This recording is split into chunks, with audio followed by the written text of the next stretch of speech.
Hello everybody, it's Bourbon Bill, and tonight, a very special episode. We're going to be featuring one of my favorite distilleries tonight, who finally gave the people what they wanted.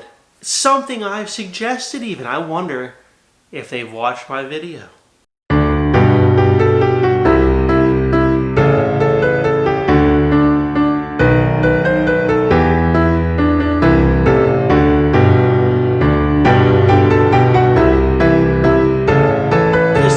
Gave people what they wanted and at a fair price. You can guess it's not Wild Turkey, who's been robbing people this year. No. It's Jim Beam. With this fancy box, you say, what's in here? How about the complete set of the Hardins Creek releases for 2023? I even said, why don't they do this in a sample box series?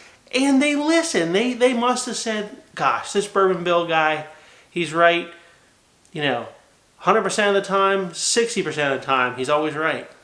And they said, look, we are going to make a sample kit. And they did. They made a sample kit. Exactly what I said. Now, for those that have been living under a rock and didn't watch, I'll link my other review. I only have one full bottle.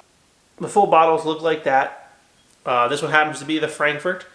Thank you, Dave Vogelsang, for this one, fine with this one. They were pretty limited. These are all 17-year-old Jim Beam juice at 110 proof. Compute 55% alcohol by volume. All these barrels were basically barrel within days of each other and pulled at the same time, all aged on the lower floors. So they're all 17 years old, all from the same time period. The only difference here, right, is that they are aged in the different rickhouse locations. Clermont, Frankfort, and Boston. So MSRP on the big full size bad boys here was like $170. Fair for a 17-year-old product. Okay, so quite good. I thought it was decent value. I really liked the Frankfurt. Spoiler alert, this is not about that. It's about them doing something good, right? So unlike Wild Turkey, who's been doing these, Camp Nelson C, Camp Nelson F, Rickhouse, whatever releases, doing different single Rickhouse. That's what the word I'm looking for. They're charging, who are charging $300 and some a bottle this year for that, and really hard to get. Jim Beam said, "Look, we'll give you all three in a sample pack so you can taste for yourself how the different Rickhouse location changes the whiskey, without having to spend $170 times 3 and hoping you get all three because they are limited." Novel concept. I don't know why more distilleries aren't doing this with their LEs. I much would prefer this as an LE package than just one bottle I may not be able to get. So this is great. Now, MSRP on this set was $165. So about the same as a full-size bottle, albeit these are 200 ml bottles. So what's that? Let's do the math. 2 plus 2 plus 2 is 600 milliliters, not quite a 750 ml bottle. So it is more expensive this way, right, than if you just got one of the bottles. But you do now get to try all three. So I think the price to play is fine for that kind of experiment. I don't think, could they have made these each 250s? Well, that would have been cool. We would have got a full bottle then for the same price. But I'm not going to fault them too much on that because they did do us a favor here. And look at these cute little bottles. Quite a cool design. By the way, these are corked with a nice little cork on top. So this is great. This is great. I love these bottles. So they do give you just a ton of reading material in here, but we're not going to really go over that. The box is cool, but it's just cardboard. So, if that would have saved them a little bit of money, I could have did away with the box. I'm going to get rid of this box because it takes up too much shelf space. I can put these closer together on the shelf. So, goodbye, box. All right, first up in the blue, you'll know what it is on the screen. Gosh, that smells delicious. All these are going to be delicious, right? There's not going to be a loser here, really, even though one's going to place above the others. This is caramel vanilla. I do get like a slight cherry cola note here and a leather. Let's take a sip. That's wonderful. That is wonderful. That's good.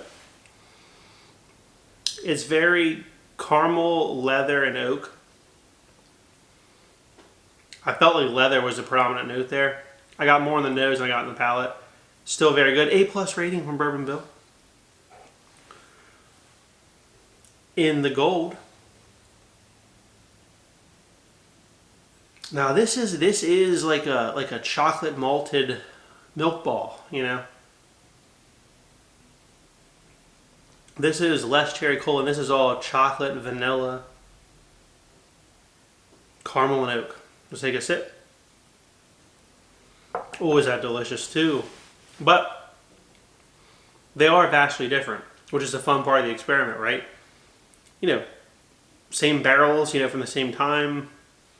Totally different, you know, how they ended up. So it really is about the terroir. That one was all chocolate and oak. And it wasn't as spicy, I didn't think, as the blue. But it didn't have that cherry cola fizz and didn't have as much leather. Last but not least, the green. This kind of smells more like the gold.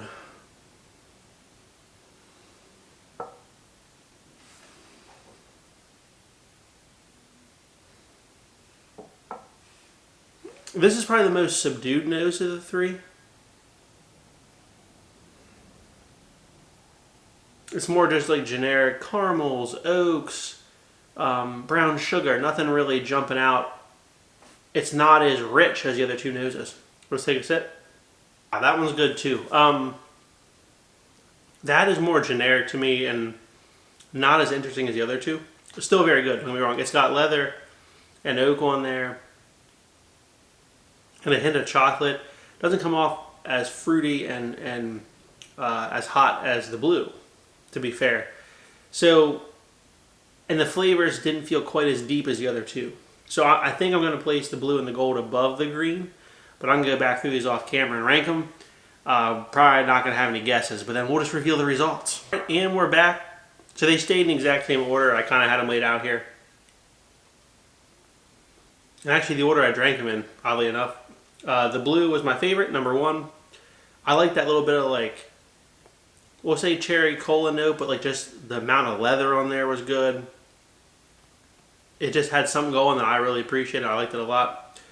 A close second was the gold, which just had that chocolate note that I kind of liked in there as well. Very good as well. And then last was the green. Blue and gold, I could, you know, depending on the mood, you might interchange. The green was last for me, you know, solidly last for me. It just had a little bit more muted nose and muted palate, but it did have a good complexity of flavor. So don't get me wrong, it's still a buy. It just didn't bring as much goodness as these other two did. So let's get the answer key and find out what was what. All right, I got the old answer key here.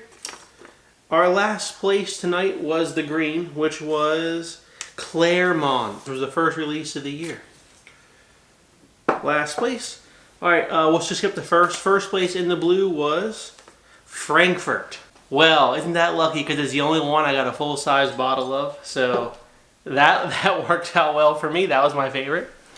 Which would mean in second place was Boston, which was the newest release of the year. Again, you can't go wrong with any of these, but if you must pick one, I would go Frankfort or Boston over the Clermont because of just, like I said, the other two were a little bit punchier in their flavors, and that's really it. They all did provide something a little bit different, though, which is very interesting on what Jim Beam can produce. Mix them all together, make like a super Hardins blend here, we'll call it. The Harder Hardins. Oh man, Jim Beam, you missed a marketing golden opportunity. The Harder Hardins. You know? Damn, that would have been good. Like a blend all of them. Well now, this is, whew. This got it all. Like the cherry cola, the chocolate. Oh, that's where it's at. Well, I might just pour these bottles together. Good old Knob Creek 18. So, you know, look, if you can't find these, Knob Creek 18, which just released batch 2 this year, and I'll link it above, I did a review on it. I thought batch 1 was better, but batch 2 was still very good. Don't get me wrong. I think the Frankfort and the Boston are probably better than the Knob Creek 18 Batch 2. But the Knob Creek 18 Batch 2 is probably better than the Clermont, which is the one that got last tonight. This is Batch 1. I really enjoy this bottle. But this is just a slightly different flavor profile. Okay? This has like an orange marmalade note to it. And just has a little more brown sugar to it.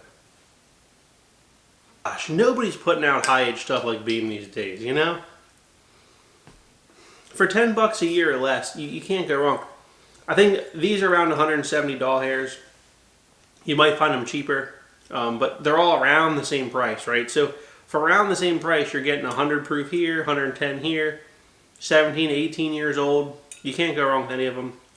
I think I like this better than the Clermont, but I don't like it better, I don't think, than the other two. It is different. It's like an orange marmalade. So they're all different. Get all of them, right? Now, if you're a man or woman on a budget, these are expensive, I get it. Maybe they're not for you, but you know what is for you instead. We'll go a step down to Knob Creek 12. Okay, so this was about 70 doll hairs. Okay, so we're talking less than half of these other bottles up here. Is it half as good? No. It's 100 proof though, so it is lower proof. 12 years old, so good drop in age.